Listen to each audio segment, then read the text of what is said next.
Fala galera, beleza? Mais um vídeo aqui no canal e nesse vídeo do ML 101 nós vamos conversar sobre o K-Nearest Neighbors, um outro algoritmo que a gente tem que é relativamente simples da gente implementar e é muito fácil da gente poder visualizar e usar ele. Bom, antes de mais nada, não esquece de deixar o like no canal, se você não é inscrito se inscreva e por favor deixe comentários também caso você ache difícil melhorar os vídeos, enfim, sugestões também são bem-vindas. Bom, então vamos lá. Bom, o K-Nearest Neighbors é um algoritmo bem tranquilo da gente implementar, bem simples, está dentro ali daqueles algoritmos que é tranquilo de machine learning, simples da gente implementar e entender a implementação sem muitos detalhes. Não é necessariamente um black box quando a gente tem uma rede neural complexa com várias camadas, vários pesos sendo atualizados. No caso aqui, a gente vai basicamente encontrar os vizinhos mais próximos de um determinado ponto novo. Tá? Então eu vou pegar a imagem aqui embaixo que está bem exemplificada nesse sentido do K-Nearest Neighbors, ou também conhecido como KNN, né? De KNN. Bom, o exemplo aqui é bem prático, né? A gente tem três classes, e é basicamente isso que nós vamos implementar também nesse vídeo aqui. A gente tem três classes, cada classe está definida a sua corzinha aqui no caso, mas a gente tem um novo ponto, um novo item, né? Um ponto P. Esse ponto está definido num espaço aí, bidimensional de xy, né? Coordenadas xy, e a gente quer saber classificar esse novo ponto em uma dessas três classes. Bom, para isso a gente pode usar o KNN de forma bem direta. E como que a gente faz essa interpretação do KNN? Bom, o KNN, uma das características dele é ter um parâmetro, um hiperparâmetro, e aí conforme a gente for entrando mais em ML, a gente já viu alguns lá atrás, em regressão linear e regressão logística, nos vídeos anteriores, caso você não vê, eu vou deixar o card aqui, não tenha visto, eu vou deixar o card aqui. Mas no caso do KNN, a gente tem o hiperparâmetro que é o K, justamente por isso o nome dele, que é basicamente esse parâmetro que vai determinar a quantidade de vizinhos que a gente quer avaliar para determinar qual que vai ser a classificação desse novo ponto. Tá? Então no exemplo aqui é bem prático, a gente tem esse ponto e a gente tem exatamente K igual a 7, tá? Por isso que a gente tem sete flechinhas aqui apontando uma para cada pontinho aqui, beleza? E como que o algoritmo vai funcionar? A gente vai pegar vai calcular a distância entre o ponto P e cada um dos pontos do nosso dataset, tá? Então, quando a gente tem dataset muito grandes, enormes, né, de muitos itens, o KNN pode sofrer um pouco nessa parte de inferência dos dados, porque a gente vai ter que calcular a distância por todos os pontos, ou quase todos os pontos, né? Vamos imaginar assim. Mas de certa forma a gente teria que passar por todo o nosso dataset para avaliar a distância do novo ponto em relação a todos os itens, beleza? Mas vamos imaginar aqui um exemplo bem simples, tranquilo, né? Onde eu vou pegar esse ponto e vou avaliar os 7 vizinhos mais próximos. Então eu calculo a distância entre todos os pontos que eu tenho no meu dataset e eu encontro que os vizinhos mais próximos são esses dois azuis, esses dois vermelhinhos e esses três verdinhos. Bem tranquilo. Bom, a partir daí, tendo essas distâncias e determinando quais são os pontos mais próximos, eu vou pegar qual que vai ser minha classe? A que tem maior número de pontos de determinada classe. No caso específico aqui do exemplo, a classe escolhida para o novo ponto P vai ser a classe B, porque eu tenho 3 itens na classe B. Na classe vermelhinha e a classe C eu tenho 2, e na classe A eu tenho 2 também. Então, eventualmente, esse novo ponto seria classificado como classe B. Tá? Essa forma de a gente avaliar o KNN é uma forma bem tranquila, bem direta e bem simples. Né? A gente calcula as distâncias e basicamente a gente define qual que é o que tem maior quantidade relacionada, certo? Mas existe um problema aqui que, não necessariamente um problema, mas existe uma peculiaridade, né? Pode acontecer, não é o caso desse exemplo aqui, mas poderia acontecer do ponto azul, de um ponto azul ou de um ponto vermelho, ser muito mais próximo do ponto P que a gente está buscando. Nesse caso, ele não seria classificado como ponto P, apesar do azul estar muito próximo a ele, seria ainda classificado como ponto da classe B, né, verdinho aí, porque tem mais itens. Então existe uma outra fórmula da gente calcular isso, que é dada pela inverso da distância, né, tendo um peso aí ponderado de distância, onde basicamente a gente vai avaliar justamente isso. Não só a quantidade de pontos que a gente tem, tá? Mais próximos, e isso vai determinar de certa forma a classe também, mas a gente vai também ponderar cada um desses pontos entre a distância. Então, distâncias mais próximas vão ter pesos maiores, consequentemente, e distâncias um pouco maiores terão pesos menores. E esses pesos vão ser somados para cada uma das classes para a gente avaliar. Então, mesmo que a gente tenha, no caso aqui específico, o verdinho com mais classes, se a gente tiver um azul muito próximo desse ponto P novo, possivelmente ele vai ter uma distância menor e, consequentemente, será ponderado com um peso maior. Isso, eventualmente, pode ser que ele seja classificado no azul, na classe azul, e, consequentemente, tendo uma outra classe diferente da classe verde, que originalmente a gente usou o algoritmo básico do KNN. Tá? Então existem essas duas formas, existem mais, existem outros modos de classificação e existem também outros modos de cálculo de distância. Então eu falei bastante de cálculo de distância, mas qual é o cálculo de distância que nós estamos usando aqui para eventualmente verificar quais são as classes mais próximas ou ponderar qual que é a distância em relação a cada uma desses itens das classes, né? Do nosso dataset aqui. Bom, o cálculo de distância que a gente usa muito padrão em termos de plano cartesiano, né? X coordenadas aí, x, y, z e assim sucessivamente, normalmente a gente usa a distância euclidiana, né? A distância entre dois pontos, né? Dado por uma linha reta. E aí, no caso do KNN também, aqui nesse exemplo que eu estou fazendo, nós vamos usar também a distância euclidiana entre dois pontos. Então, basicamente, a gente vai pegar um dos pontos que a gente tem no nosso dataset, menos o segundo ponto que a gente quer encontrar qual que é, tudo isso elevado ao quadrado e tirar a raiz quadrada. Isso vai nos dar a distância entre os dois pontos, tá? Então aqui a coordenada, eu vou trabalhar com uma coordenada bidimensional, né? Então x, y, mas a gente pode escalar isso para múltiplas dimensões no caso, tá bom? Não teria esse problema tão necessariamente aqui, beleza? E aí o inverse distance weight, que é o IDW aqui, vai ser basicamente 1 dividido por essa distância calculada elevada ao quadrado. Então a gente vai basicamente matar a raiz quadrada aqui nesse sentido, né? A gente vai levar o valor que foi tirado da raiz quadrada, a gente vai levar ao quadrado de novo para fazer essa inversão de distância para ter um peso, beleza? Bom, então vamos dar uma exemplificada aqui no que eu estou falando efetivamente, né? Vamos executar o código aqui então. Bom, então eu estou usando o scikit-learn aqui básico para a gente criar o nosso dataset, tá? Nosso dataset vai ser de 3 classes e consequentemente serão de 2 features, x e y. Teremos 150 itens aqui só para apresentação e demonstração mesmo, beleza? Tá bom. Bom, então vamos começar na nossa função main aqui. Criado o nosso dataset, que vai ter as coordenadas x e consequentemente os valores das classes em y, tá? Que vai ser 0, 1 e 2. A gente vai passar para a nossa classe que foi criada aqui, KNN, esses dois valores, beleza? Ok, vamos fazer um plot desses valores só para vocês terem uma ideia e, consequentemente, vamos criar aqui randomicamente novos 25 pontos que a gente vai querer inferir para qual classe que esses pontos vão. Consequentemente, a gente vai fazer a predição desses pontos e, posteriormente, aqui só vou imprimir como que está essa distribuição dos pontos e das suas classes e vamos plotar eles de novo dentro do nosso... Vamos verificar como que foi essa distribuição e, consequentemente, essa classificação, beleza? Então, vou rodar aqui o script, tá? Rodado previamente. Então, basicamente, é isso que a gente tem aqui. Então, a gente tem 3 classes, 3 conglomerados aqui, o azul, o vermelho e o verde, mais ou menos como eu demonstrei ali naquela imagem, né, ali na frente que a gente estava trabalhando, a primeira imagem ali, né, essa daqui. Então, a gente tem esses três clusters aí, tá? Beleza?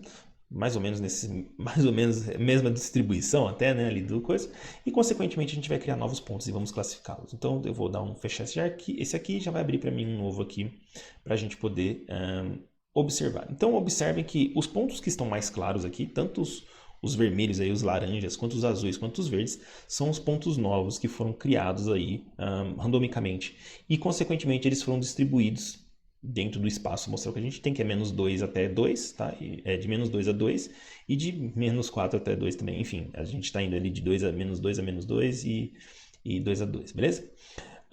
Então a gente está distribuindo esses pontos aí, de 2 a 4 na verdade, tá? Desculpa. A gente está distribuindo esses pontos no final desse plano aí, tá bom? E aí a gente consegue observar que os pontos que estavam mais próximos vamos chamar de cluster aqui, tá? Mas, enfim, do cluster verde, foram ainda definidos como verde, tá? E outros pontos que estavam mais distantes aqui do vermelho também não. Existem alguns pontos, por exemplo, esse ponto aqui ou esse ponto aqui, que acabaram ainda ficando verde, por exemplo. Esse caso é um caso interessante, né? Ele ainda ficou verde, possivelmente porque a gente acabou coletando 7 pontos e nos 7 pontos, possivelmente aqui os verdes estão talvez um verde a mais ou um verde a menos esteja mais próximo dele. Beleza? A gente pode até observar isso se a gente vier nessa apresentação aqui. Em teoria, a gente conseguiria ver aqui qual que é o ponto, como que ele foi classificado. Eventualmente, a gente conseguiria verificar quais pontos fazem parte dessa distribuição para que essa classe fosse dada a ele. Beleza? Legal? Bom, então vamos lá dar uma olhadinha na implementação efetivamente do KNN. Deixa eu dar uma diminuidinha na tela aqui. Bom, a distância euclidiana, então, como eu disse, a fórmula dela estava lá na primeira lá. Então, na verdade, é o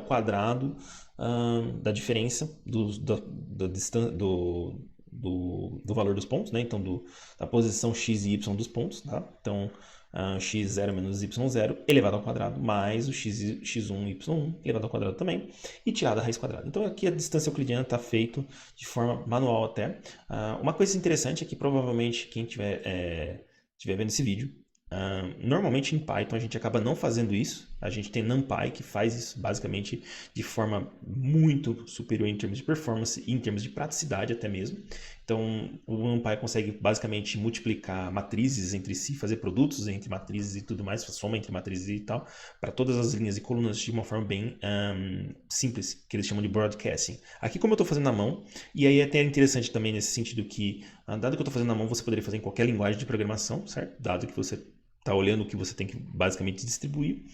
Então eu estou fazendo mais ou menos dessa forma para ficar bem básico e talvez compreensível aí, beleza? Bom, então na verdade a gente está fazendo o cálculo da distância euclidiana aqui. Eu até deixei alguns outros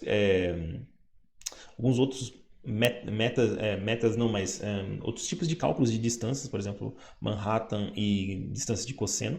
Só para exemplificar que a gente tem outros tipos de distâncias que a gente poderia usar aqui. Existem muito mais, é claro, mas também essas são distâncias conhecidas. A de cosseno, principalmente, a gente usa bastante, o pessoal acaba usando bastante em modelos que trabalham com texto, né?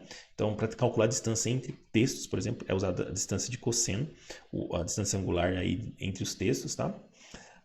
Mas existem outras mais para a gente poder usar também nesse caso. Normalmente a gente acaba usando, no KNN eu acho que o pessoal usa bastante a distância euclidiana, mas enfim, existem outras que podem ser usadas. De qualquer forma, elas estão implementadas aqui, algumas apenas, né? Bom, nosso KNN que a gente usou aqui na frente é uma classe que foi criada, tá? Esse KNN aqui é uma classezinha, que ela basicamente vai receber no init aqui o dataset x e a parte y, que seriam a definição das classes, né, de cada um dos pontos em x. Aqui eu tenho a implementação do IDW, então basicamente o IDW vai ser aquela formulinha no início também, que está aqui em cima, que é 1 dividido pela distância ao quadrado, né? Então aqui está basicamente recebendo a distância, e a gente vai fazer a distância ao quadrado dividido por 1. Perceba que eu tive que pôr um mais aqui só para não ter problemas de divisão por zero, tá? E aqui eu estou arredondando por 10, não precisaria fazer isso também, mas eu estou fazendo um arredondamento para 10 aqui. Estou perdendo um pouco talvez de acurácia, mas tudo bem, também não tem problema aqui nesse sentido, beleza? Tá bom.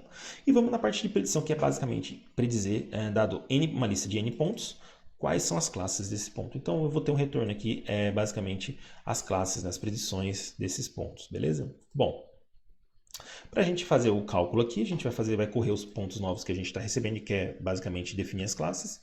Eu tenho uma definição aqui só para ver se eu estou usando ou não o IDW, se eu estou implementando e usando ele. No caso aqui eu não estou usando por padrão que a gente viu, né? E basicamente o KNN mesmo a gente vai fazer o quê? Calcular as distâncias. Então a gente vai para cada um desses novos pontos, a gente vai calcular a distância desse ponto entre todos os pontos que a gente tem no nosso dataset X. Então basicamente a gente vai passar por todos os pontos e cada ponto passando, calculando essa distância aqui, tá? A distância por default eu coloquei como uma variável que recebe uma função que no caso é euclidiana por padrão, tá? Então isso a gente vai ter uma matriz de distâncias de um ponto, o primeiro ponto, para todas as distâncias para todos os pontos dentro. Então a gente vai ter essa matriz. Eu estou ordenando essa matriz pelas distâncias, tá? E, consequentemente, eu estou pegando aqui nas distâncias os k primeiros itens. O nosso k, por padrão, está como 7, que normalmente a gente acaba usando 7, 5, não tem... Varia um pouco, dependendo do dataset, mas, enfim, é um hiperparâmetro que você pode testar, beleza? Feito isso, então, calculando todos os pontos, calculando todas as distâncias, pegando os 7 pontos mais próximos, tá? O que a gente precisa fazer? A gente precisa contar quantas classes a gente tem de cada um desses 7 pontos, beleza? Aqui eu estou fazendo um if só para usar o IDW, a gente já volta nele, mas basicamente eu estou usando o counter, a classe counter do Python. Para quem viu outro vídeo de Python, basicamente falando de estrutura de dados, eu comentei alguma coisa do counter, tá mostrando lá, mas eu não entrei em detalhes. Mas o counter ajuda você a aglomerar talvez não seja bem a palavra, mas contar quantas referências tem determinado item. Então aqui ele vou basicamente receber todos os itens desse XS, que é basicamente nossos pontos de distância, e vou ver quais são as classes deles e vou contar. Então vai dar basicamente 1 da classe 0, 2 da classe 1 e, sei lá, 4 da classe 3, que vai contabilizar 7. E aí a gente vai pegar o mais comum. Basicamente, o mais comum vai ser o que a gente vai predizer. Basicamente, o que a gente comentou. Calcula essas distâncias, pega os K-itens. Desses K-itens, conta-se quantos estão mais próximos ali de determinada classe e, consequentemente, a classe vai ser o resultado final. E é o que está acontecendo aqui. No caso do IDW, a gente tem um passo a mais, que foi o que eu comentei aqui, que é basicamente calcular a inversa, né? Ponderar a inversa desses pesos. E aí a gente vai somar esse cara. Então, basicamente, se a gente for fazer o IDW, ao invés de a gente fazer essa contagem direta aqui, a gente tem que calcular antes essa soma ponderada desses pesos de cada um desses pontos, que é basicamente o que está acontecendo aqui. Então, esse peso, essa distância, né, tendo um peso, um weighted aqui, para cada uma das classes, eu vou somando aqui essa distância que foi calculada inversa. Consequentemente, eu vou ter uma matriz que é basicamente matriz não, um dicionário aqui no caso, né? Onde vai ser 0 e vai ter um total, 1 vai ter um total e 2 vai ter um total. Ou não tenha, caso não encontre nenhuma dessas classes, né? E aí o que vai acontecer? Eu vou ordenar do menor para o maior e vou pegar a maior. Então, basicamente, se eu tiver as três classes, vamos supor, vai ter 0, vamos supor 0, 10, 1, 20 e 2, 30. E aí eu vou pegar o 30, né? Tá? Que é basicamente aqui, vou converter para uma lista, ordenar essa lista e pegar o maior. Tá bom? O menos 1 aqui vai representar isso. E aí, esse valor que vai me retornar vai ser basicamente o valor predito, né? Que vai predizer, vamos dizer assim, que a gente está predizendo. Tá? Então, como a gente já mostrou aqui, o exemplo padrão que eu estou rodando aqui é sem o IDW. Tá? Ops, deixa eu ver o que aconteceu aqui. É sem o IDW, né? Mas a gente a gente pode rodar. Deixa eu rodar aqui de novo. Esse é sem o IDW, então o dataset não muda, eu coloquei o mesmo seed para a gente ser sempre o mesmo dataset. Tá? Então, o que muda são os novos pontos que estão surgindo. Então, pode-se ver que esse ponto aqui está mais próximo, aqui o amarelo ainda, enfim. Né? A gente tem alguns pontos que estão em uma zona sombria, vamos dizer assim, uma sombra. Né? Então, esse azul está para baixo aqui, etc. E tal. Então, tá essa distribuição aqui, beleza? O que a gente pode fazer? Aqui, tá vendo, tem alguns pontos que estão meio estranhos. Então, as distâncias aqui podem estar mais próximas aqui, esses verdes, né? A gente tem um conglomerado maior de verde aqui, talvez por isso que esse cara ainda é verde, né? Então, talvez a gente tenha 2 azuis e o resto é tudo verde, por isso que ele ficou verde, apesar de ter alguns azuis aqui. Mas a gente pode usar o IDW para tentar calcular isso. Então, vou botar true aqui no IDW, e aí eu vou usar o IDW. Vou dar o mesmo, de novo, nosso programa. O dataset original é o mesmo, o que vai mudar agora são os novos pontos. Os novos pontos podem estar distribuídos em algumas partes diferentes. De qualquer forma, a gente pode notar aqui que pontos que estão mais próximos aqui, todos estão mais ou menos aglomerados dentro do seu próprio cluster dado IDW. Então não temos alguma coisa muito fora do comum. Vou rodar de novo aqui só para a gente ver se isso aqui está bem definido mesmo. E aí aqui também algumas coisas ainda, alguns pontos que antes que estavam realmente da mesma forma no outro ainda estão aqui. Mas no geral a gente tem pontos mais bem comportados, vamos dizer dessa forma assim. Então vale a pena testar diferentes, talvez são distâncias, o K também, que é um hiperparâmetro, enfim, tudo isso para tentar encontrar as melhores formas de classificar novos itens aqui usando esse dataset, que é um dataset bem simples, apenas para demonstração aqui, para entendimento do algoritmo mesmo, beleza? Bom, o KNN também pode ser usado, o pessoal acaba usando também para sistemas de recomendação. Existem alguns estudos para melhoria de performance do KNN ou formas diferentes. Eu não peguei nenhum para mostrar aqui porque eu achei que talvez ficar muito grande o vídeo, mas eu sei que existem alguns outros que o pessoal usa para sistemas de recomendação, tá bom? Bom, para quem estiver interessado, dá uma procurada, com certeza vai achar algum paper a respeito disso, ou em algum livro, alguma coisa nesse sentido, tá bom? Eu espero que tenha ficado claro o KNN, espero que tenha sido uma boa explicação, uma explicação simples. O algoritmo não é tão complicado. Caso ficou alguma dúvida, por favor, manda um comentário aí. O código vai estar todo na descrição aqui do vídeo, vou colocar no GitHub, já está no GitHub na verdade, enquanto eu estou gravando esse vídeo, já mandei para lá. Então fica à vontade para dar uma olhada lá e brincar e mudar o que tiver que mudar, belezinha? Novamente, não esquece de deixar o like, se inscreve no canal e deixa o comentário abaixo, que ajuda bastante a fortalecer. Obrigado e até a próxima.